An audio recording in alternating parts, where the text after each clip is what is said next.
Thank you. I first want to just really thank the Congressional Black Caucus for commemorating this 62nd anniversary of the bombing of the 60th Street Baptist Church with this special order hour. I indeed rise with my colleagues to commemorate the 62nd anniversary of the bombing of the 16th Street Baptist Church in Birmingham, Alabama, and to honor the legacy of the 4 precious little girls killed in that attack. 62 years ago today, parishioners of the 16th Street Baptist Church gathered within its sacred walls ahead of its 11 a.m. service. You know, it was Youth Day that day. That day, 62 years ago, it was Youth Day. So the youth were in charge of that service. And so lots of little girls and little boys were running around the church. At approximately 10:23 a.m., while the 4 little girls were getting dressed in the church basement restroom, 19 sticks of dynamite placed by the KKK exploded. As the walls of the church caved in, more than 100 parishioners rushed for safety. While most of them escaped unharmed, under the debris lay 5 little girls. Today, we must remember all 5.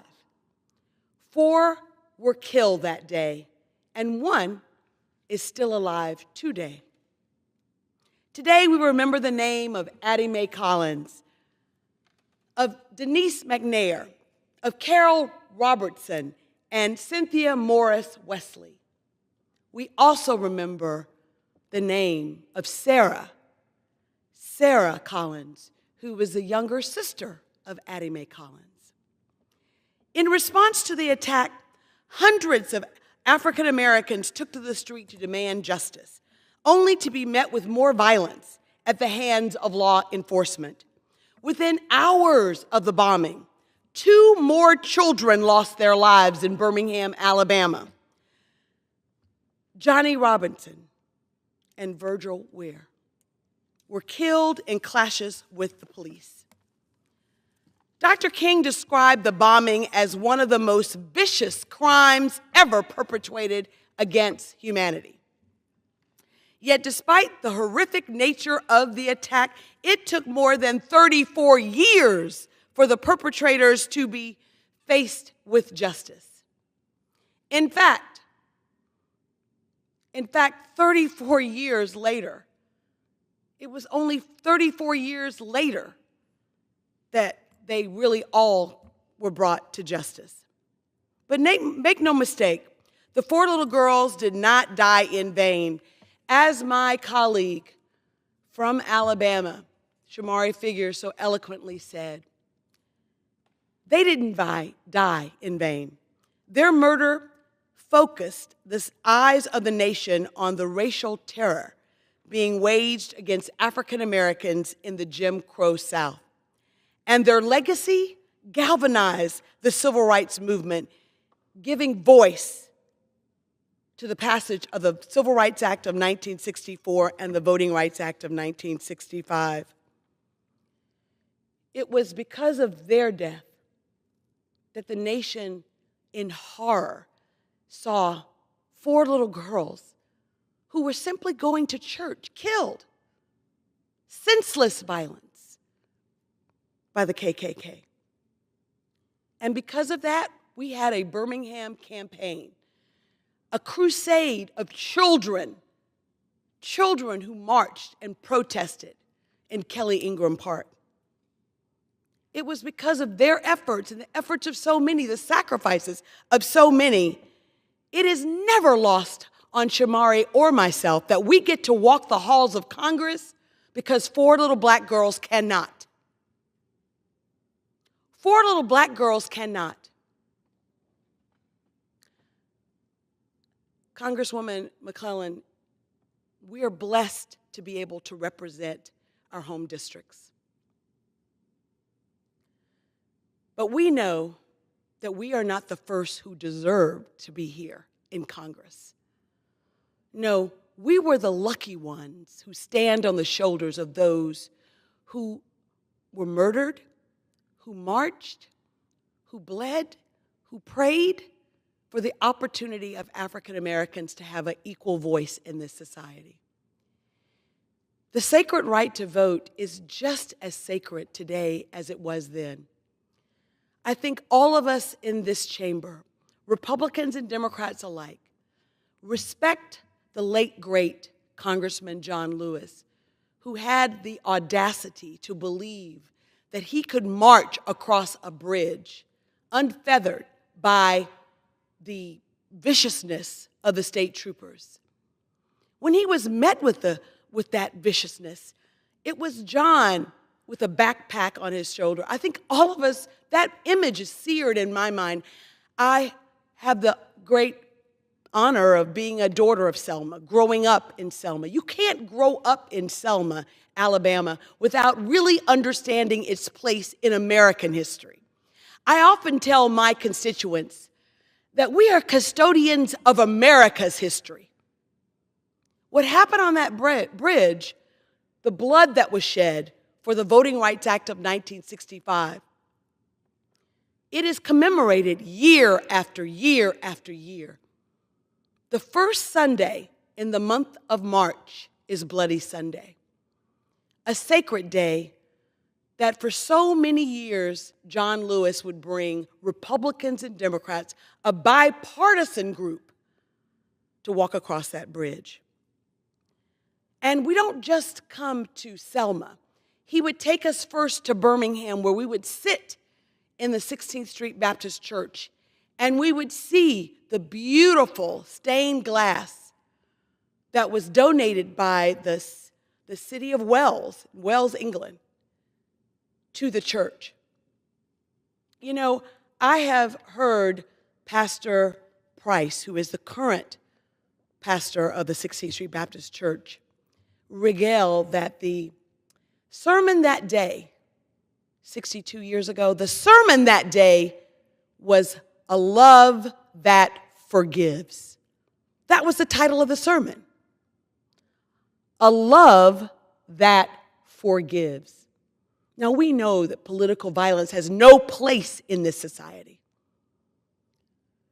But how ironic that the pastor was preaching a sermon about forgiveness. As I reflect on our painful past, I am reminded that every gain in the battle for civil rights and voting rights has come at a high cost, paid for by the sacrifices of others.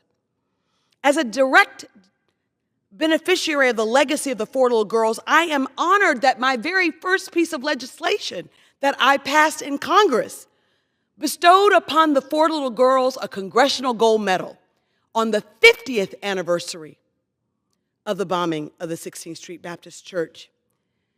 Oh, it was a grand day. I got to watch as President Barack Obama signed that bill into law in the Oval Office. And standing to my right was none other than the mother of Denise McNair and the sister of Denise McNair. Standing to my left was a cousin of Carol Robertson. Standing right beside me was Eric Holder and Sharon Malone. Eric Holder, the Attorney General, and his wife, a distinguished doctor, whose sister, Vivian Malone, was the very first African American to integrate University of Alabama. Also there was the Surgeon General, another very proud native of Alabama. The Surgeon General at the time was Regina Benjamin. It was a proud day to be an Alabamian. It was a proud day to be an African American. It was a proud day to be an American. 50 years it took us to acknowledge on this House floor the four little girls. I have to say that perhaps one of the most poignant memories that I have, not just of that day, and yes, Pastor Price, you were there as well. It was really the opportunity to bestow a Congressional Gold Medal to Sarah Collins. And lots of our colleagues came with us that day, came with me, flew to Birmingham months later to actually bestow the Congressional Gold Medal to Sarah Collins. You know, history is riddled with the bodies and blood of those that sacrificed for this country to live up to its creed. This country to honor its principles of justice and equality. At a time when some would seek to whitewash our history and roll back our progress, it has never been more important for us to remember, to ensure that the memory of the 4 little girls lives on. Their loss paved the way for the freedoms and opportunities that we enjoy today, and that their legacy reminds us that the price of freedom is not free. It's been paid for by the sacrifices of others. I want to thank my colleagues in the Congressional Black Caucus for hosting tonight's special order hour, and I want to ask both sides of the aisle to join us in honoring the memory of Addie Mae Collins, Denise McNair, Carol Robertson, and Cynthia Wesley, and the life of Sarah Collins. I look forward to having a colloquy with my colleagues about what this really means to all of us. I have to say that as the member of Congress that represents Birmingham, Alabama, and Selma and Tuscaloosa, I was never more proud than to remember the legacy, the amazing legacy that is Alabama's 7th Congressional District. And while I'm honored to represent the constituents of today, I carry with me and know that the legacy of this district is something that must be advanced. It needs to be protected. It needs to be known. It needs to be advanced. I never thought that 60 years after John Lewis was bludgeoned on a bridge, or 62 years after 4 little girls were killed in the bombing, assassinated in the bombing of the 16th Street Baptist Church, that the Civil Rights Act and the Voting Rights Act are in jeopardy.